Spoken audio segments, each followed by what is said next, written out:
Ողջույն, հարգելի հայրենակիցներ, ժամը 13:31, 31 մայիսի։ Ցանկություն չունեմ ընդհանրապես դիտելով հայրենիքի նորությունները, ուղղակի նողկանք է առաջանում ինձ մոտ, ցանկությունը կորչում է և զայրույթից այսօր երևի վերջին անգամ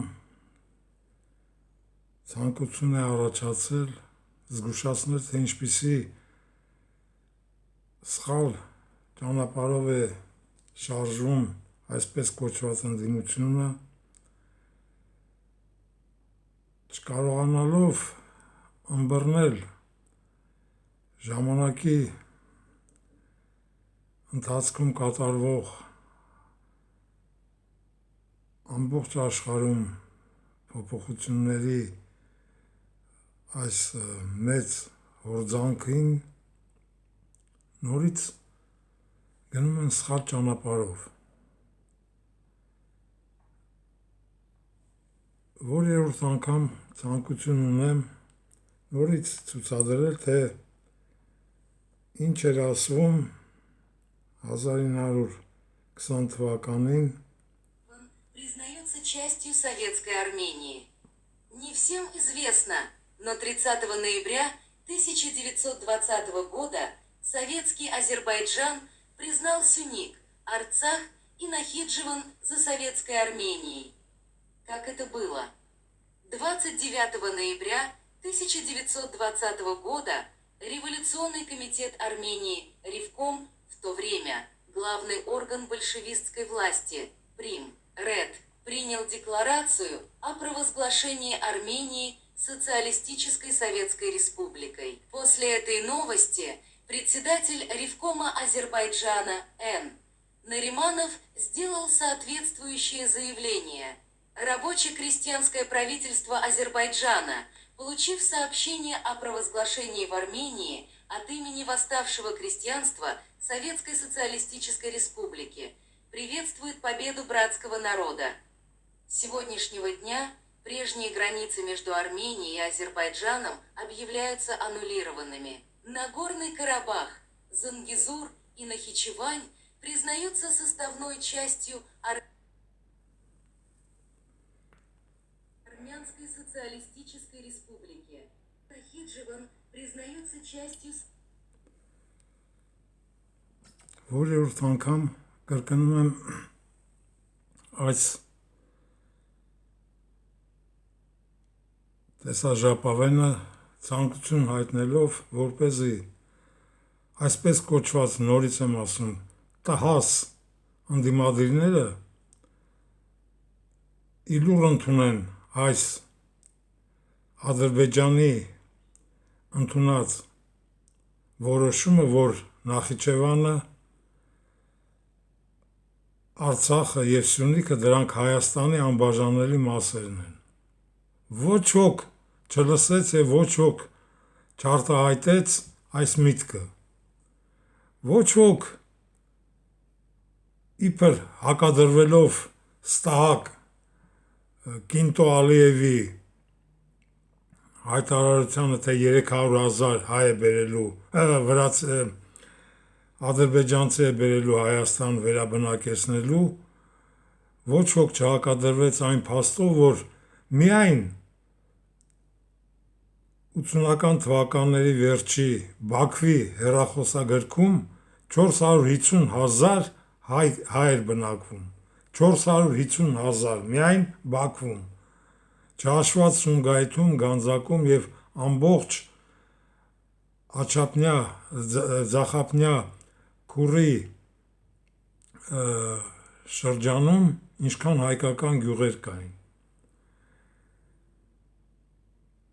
Ուր են արդյոք այսօր այդ հայկական բնակավայրերը, որտեղ է Արցախը և ինչի մասին եք խոսում, ում հետ եք գնում ընտրության, Արցախը Թուրքին նվեր տվող ստահակի հետ, Սրիկայի հետ, Վավայի վիժվածքը, որ իր կեղտոտ շուրթերով հայտարարեց, որ ես հպարտ եմ մեր պարտությունով։ Ինչ հոդվածների մասին եք խոսում, ինչ փոքրիկ նրա զանցանքներն եք ամեն օր քննադատում։ Ում հետ եք գնում ընտրության։ Ինչ եք ընտրելու։ Չեմ ասում ում եք ընտրելու, ինչ եք ընտրելու։ Եվ ինչպիսի հանդուրժողականությամբ եք դուք ընդունում այդ ստահակին, այդ սրիկային ազգադավ թշնամուն, որ նրա հետ գնում եք ընտրության։ Մի անգամ ես հիշատակել եմ, որ մի հայտնի հանցագործի,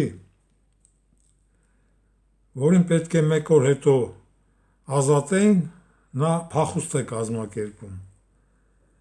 Եվ նրա կազմակերպողների խմբի ներկայացուցիչ փախցնելուց հետո հարցնում է. չէ՞ որ վաղը դու ազատ էիր արձակվելու, ինչի համար այս գործողությունը մենք կատարեցինք։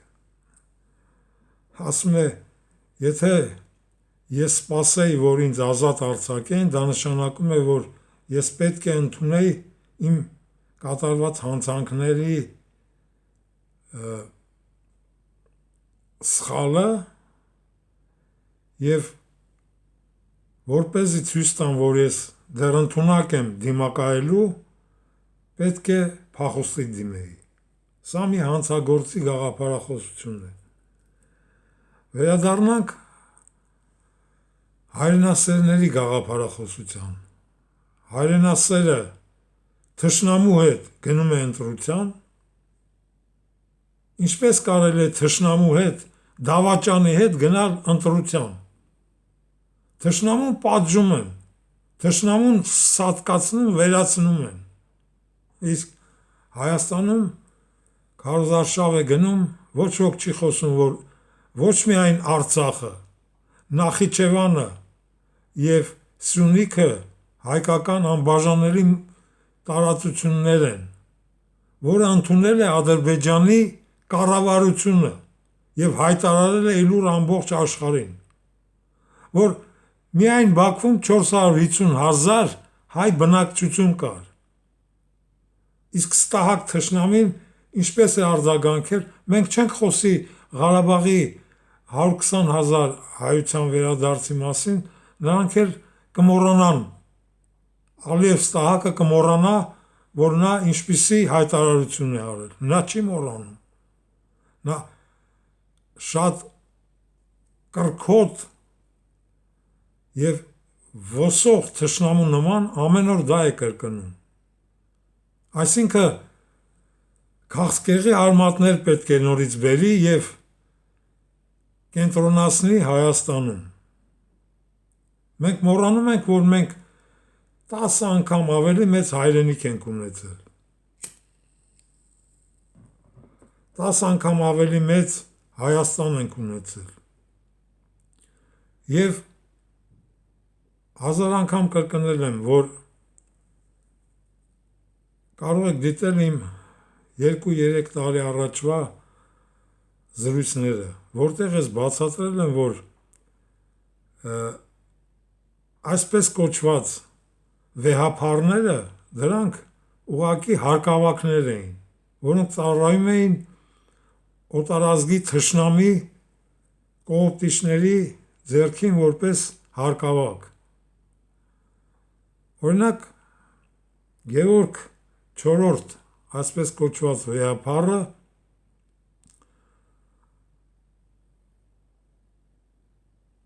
թուրքական սուլթանի մոտ ստանում է շքանշան եւ դրանով հպարտանում է։ Նույնը, որը այդ ժամանակ Աղթամարի կաթողիկոսն էր։ Հետագայում դառնալով այսպես կոչված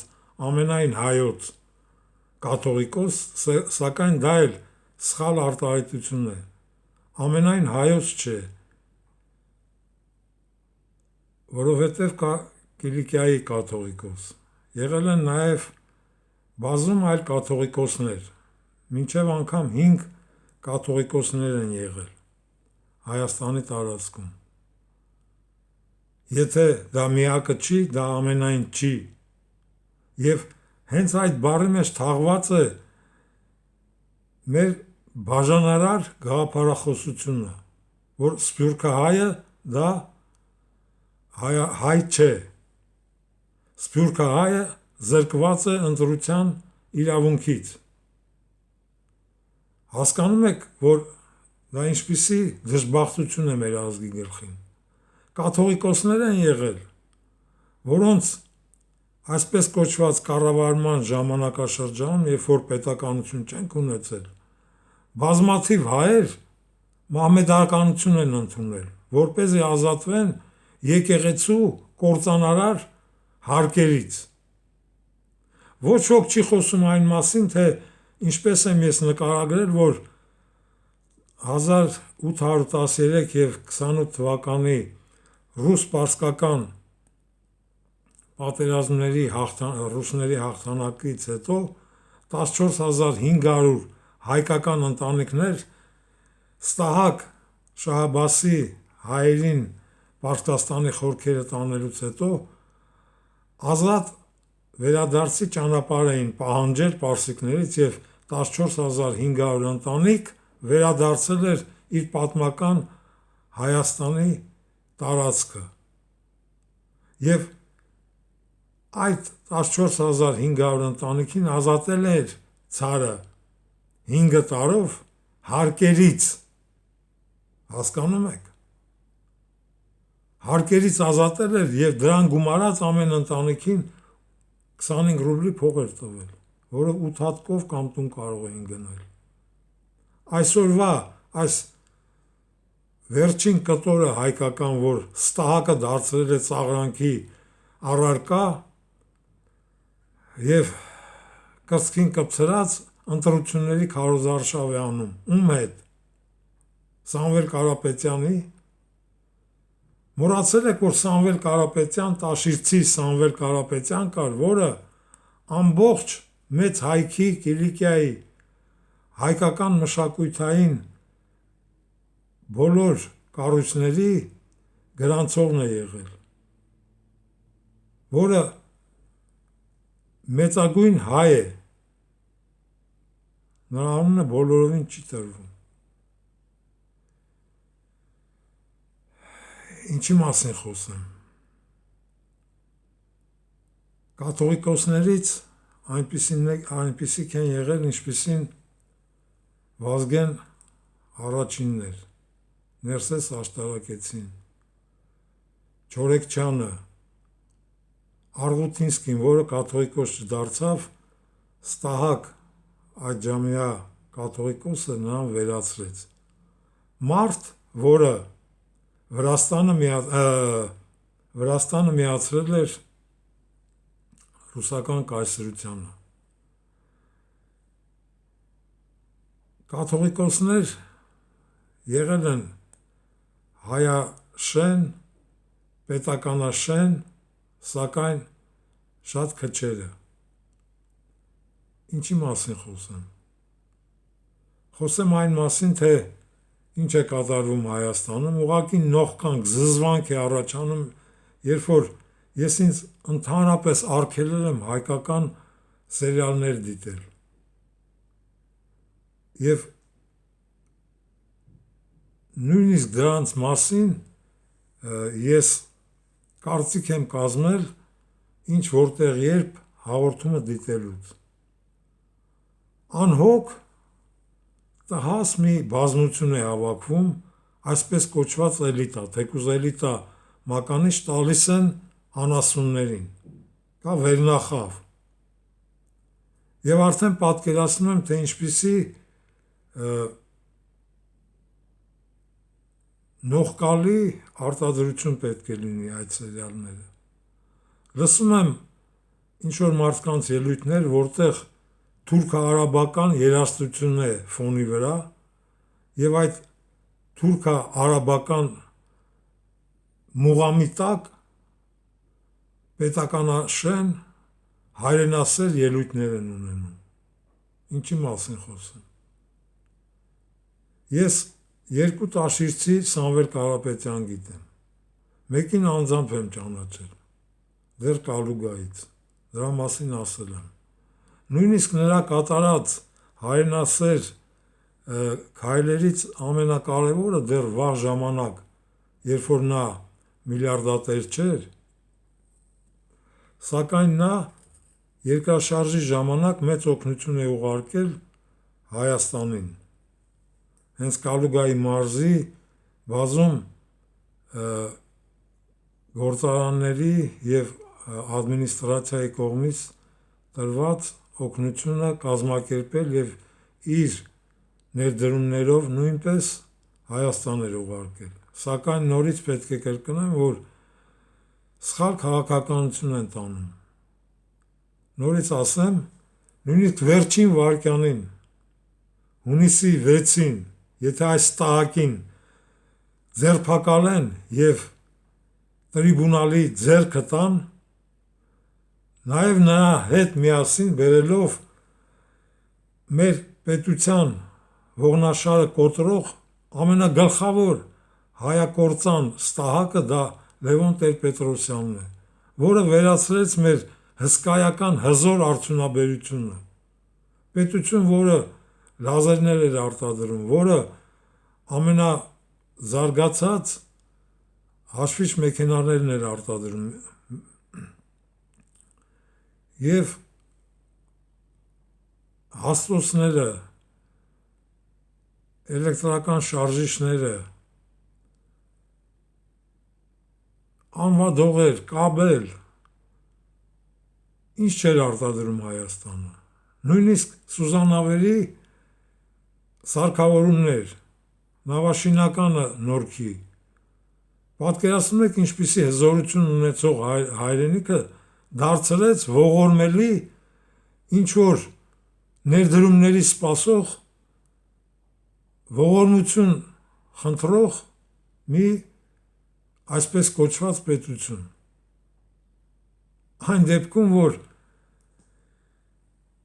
հիմնվելով և հետապնդելով մեր ազգային արժանապատվությանը պետք է պահպանվեր ամբողջ մեր հզորությունը և պահանջատեր լինեինք, վերացնեինք Ադրբեջան կոչված արեստածին այսպես կոչված պետությունը, պահանջելով Նախիջևանը, որը այսօր նույնիսկ ոչ մի հետք չեն թողել, վերացրել են, նույնը արվելու է Արցախում, քերելու են, մաքրելու են երկրի երեսից։ Ում հետ եք գնում ընտրության, ինչքան կարելի է ասել, որ չպետք է բաժանվենք կուսակցությունների։ Կուսակցություն բառը հայկական պետության ժամանակ պետք է արգելվի, պետք է անժամկետ անկուսակցական կառավարություն ստեղծվի, վերացվեն բոլոր կույրաղիկ կազմակերպությունները, այսպես կոչված պետական ինստիտուտները, ամենագլխավոր ազգային ժողովը։ Մի րոպե մտածեք, ինչ է տալիս դա հայկական պետականությանը։ Շոու է կարոտած։ Հայելի դրեք դեմներդ և բոլորը դարձել եք շոուի մասնակիցներ։ Հայրենիքը կորցրել ենք և գնում ենք հայրենիքը կործանողի հետ ընտրության։ Սա ուղղակի ծիծաղ է առաջացնում։ Ինչպես կարելի է թշնամու հետ, դավաճանի հետ, նա կոլաբորացիոն չի, նա ինքը առանց արտաքին զորքի ստրկացրել է մեր պետականությունը։ Էլ չեմ խոսում եկեղեցու մասին։ Բազում անգամներ ես կրկնել եմ, որ ես աթեիստ եմ, սակայն մեր ազգային կրոնական կոթողը եկեղեցին ինձ համար սրբություն է։ որը հակադրվել է ժամանակ առ ժամանակ, ոչ միշտ։ Նոր ասեցի, որ կաթողիկոսներ են եղել, որոնց օրոք մեծաթիվ հայեր դարձել են մահմեդական, որպեսզի եկեղեցու հարկը չտան։ Իսկ նա հավաքի եւ գնա շքանշաններ ստանա Աբդուլազիզից։ Ինչի մասին ենք խոսում։ Ինչքան կարելի է ընդունել, որ մենք պետություն ունենք։ Որտեղ է այդ պետությունը։ Մինչև հունիսի 7-ը դեռ ժամանակ կա։ Ազգադարձ տահակին պետք է վերացնել թե քաղաքականապես, թե ֆիզիկապես եւ նրա այդ խմբակին վերացնել եւ պետականաշեն մի նոր կառույց ստեղծել պետք չէ։ Դա ընդամենը 15 հոգուց կազմված խորհուրդ պետք է լինի, որը ամենայն հայոց խորհուրդ պետք է լինի իր ատյանով, իր տրիբունալով։ Եվ եթե չպատժենք այն ստահակներին, սրիկաներին, դավաճաններին, ովքեր կոտրել են մեր պետականության հիմքը, վերացրել են արդյունաբերությունը, հետևողական քաղաքականություն չեն տարել, պահանջելով, որ Նախիջևանը, Սյունիքը եւ Արցախը դրանք անբաժանելի մասերն են Հայաստանի։ Եթե այդպիսի հետևականություն դրսևորենք, այսօրին չէինք հասնի։ Եվ ինչ որ մի ստահակ դեղին թղթիկի ղեկավար չէր լինի պետության ղեկավար։ Եվ նույնիսկ պատվազուրկ չեք զգում, որ բողոքում եք, որ կալանավորվեց, ձերբակալեց, բերման ենթարկեց, խոսույթ, լիքը մարդկային լիքը մարդկություն չի լինում, շատ է լինում, բազում, խոսույթ, դա ինչ է, միտք, մասով, ինչ մասով։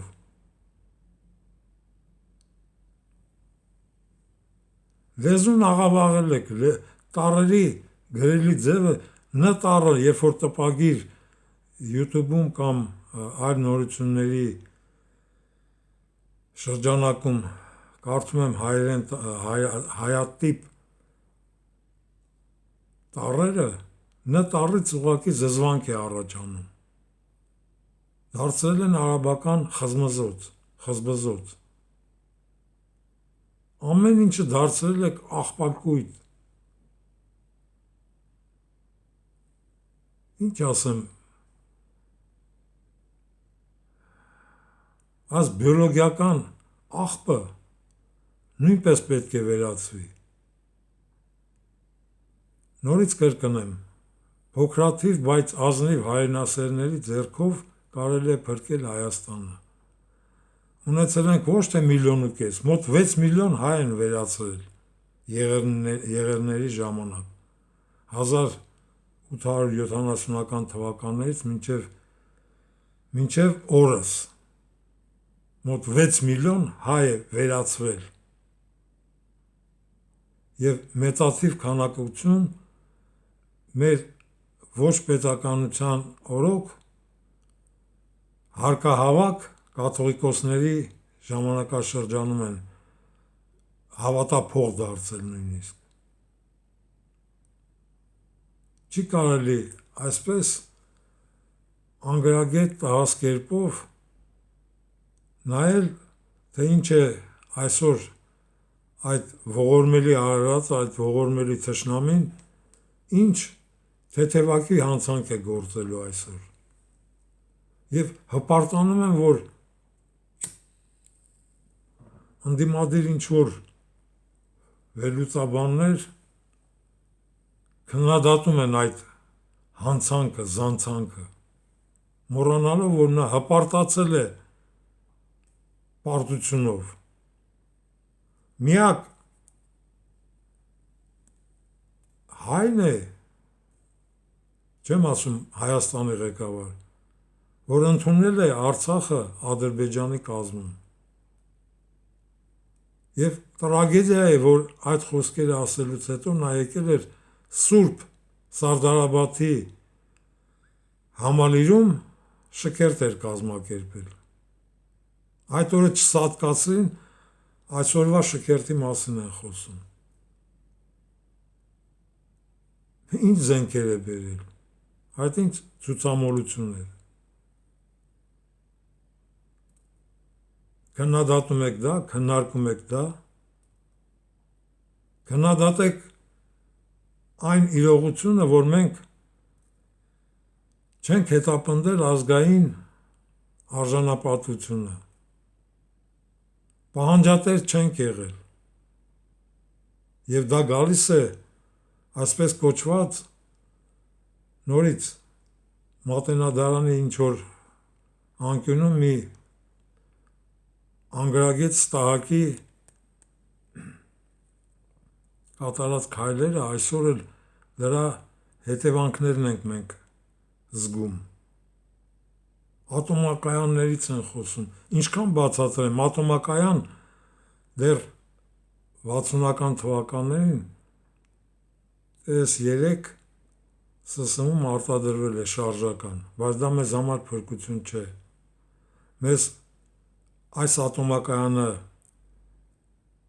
վերաշինելու պահանջն ունենք և հիդրոակումուլյացիոն էլեկտրակայաններ ստեղծելու հնարավորությունը, որ շատ էժան կնստի մեր պետության համար։ Դա մակարդակների տարբերությամբ ստեղծված հիդրոակումուլյացիոն էլեկտրակայաններն են, որի աշխատանքներին ես մասնակցել եմ Լիտվայում։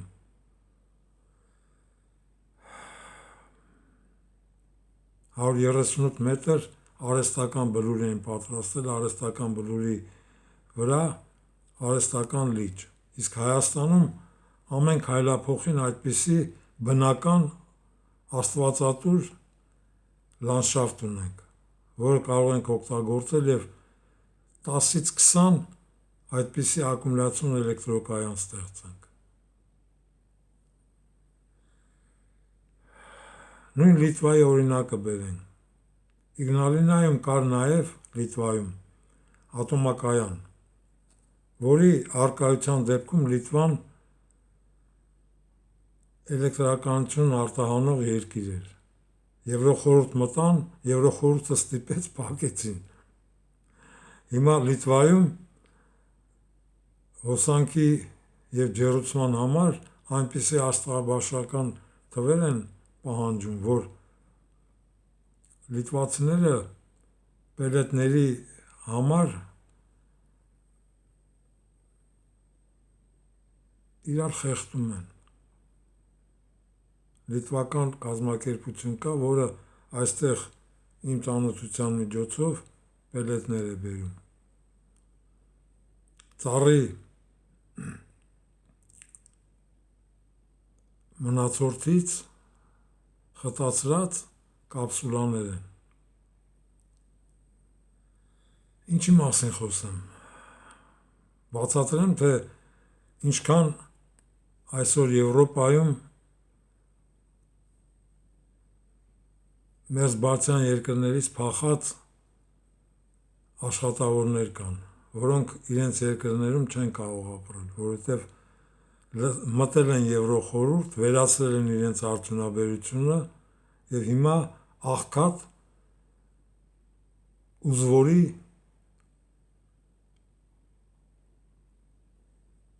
տեսք ունեն։ Նույնը վերաբերվում է նաև սոցիալիստական եվրոպական երկրների մասին։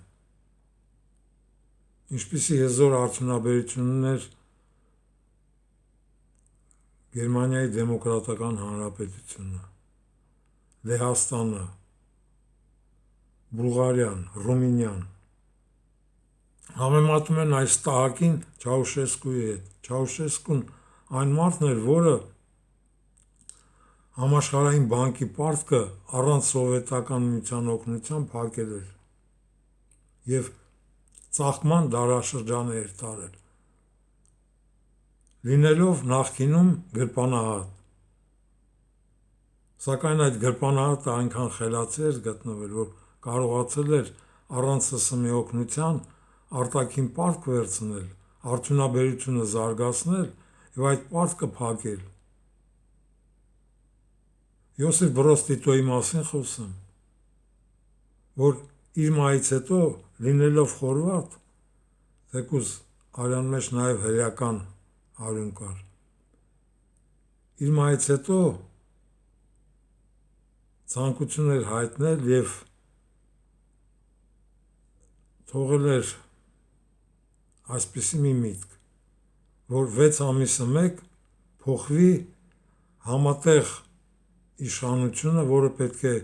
ոչ թե միալ ղեկավար լիներ, այլ մի քանի բոլոր հարավսլավական հանրապետությունների ներկայացուցիչների խումբ պետք է ղեկավարեր։ Եվ եթե այդ ճանապարհով գնային, Հարավսլավիան հիմա չէր մասնատվի եւ մահմեդականացված հարավսլավացիները չէին բաժանվի Թուրքիայի դրդման տակ։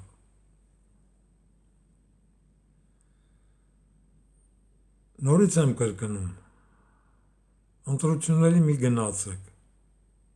այս տահակին վերացրեք նախքան ընտրությունները, դրանով ցուցաբերեք արժանապատվություն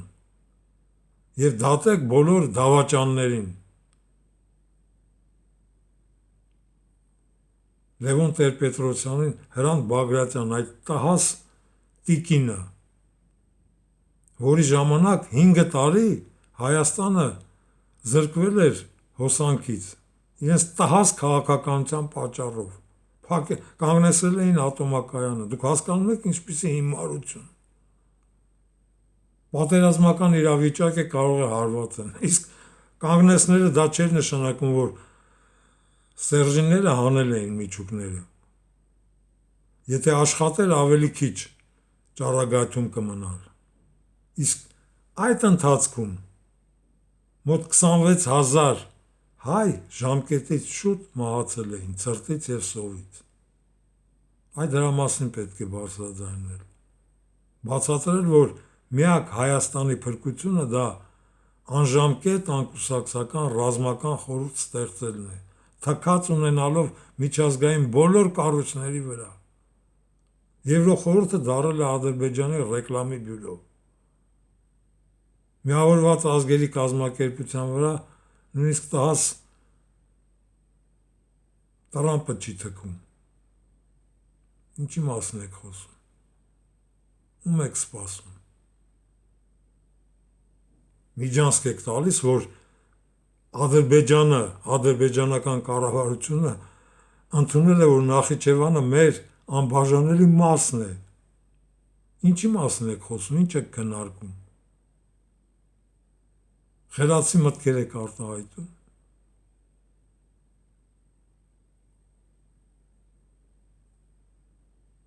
Ոչ բարոյականություն է մնացել, ոչ արժանապատվություն։ Մեր ու մանուկ ուրացել են իրար։ Այդ չեմ խոսում ընկեր, համադասարանցի, համակուրսեցի, ինչի մասին խոսեմ։ Ատամները սրած սպասում են, հնարավորության են սպասում, որպեսզի խաբեն, թալանեն, գցեն։ Գնացեք ընտրության։ Ես բազում անգամներ ասել եւ ցուցադրել եմ, որ դեռ 20 թվականի օգոստոսի 4-ին ես կանխազգացել էի եւ վերլուծաբանությունով է եկել այդ մտքին, որ այստեղի ազգային անվտանգության ծառայությանը դիմել էի դեռ օգոստոսի 4-ին, որ Ադրբեջանը շուտով հարձակվելու է Հայաստանի վրա։ Ցուցադրել եմ փաստաթղթերներ։ Ձերքս ինչ հայկական պաշտոնյա է ընկել, սատկացրել եմ։ Գագիկ Հարությունյան, նորից կրկնեմ, Դավիթ Տոնոյան, Նեմես Ռուբո, եթե չլինեին ժանդարմները եւ ոստիկանները, ձեռքիցս չէին պարծանել։ Եվ միշտ պետք է հիշեմ Լոնդոնում դեռ սովետական միության ժամանակաշրջանում Արադ ռեստորանում հանդիպել ճաշկերույթի ժամանակ ֆիլանդացի աղջիկը ասեց ձեր դժբախտությունը նայանում է, որտեղ 3 հայ են հավաքում, 5 կուսակցության ներկայացուցիչներ են։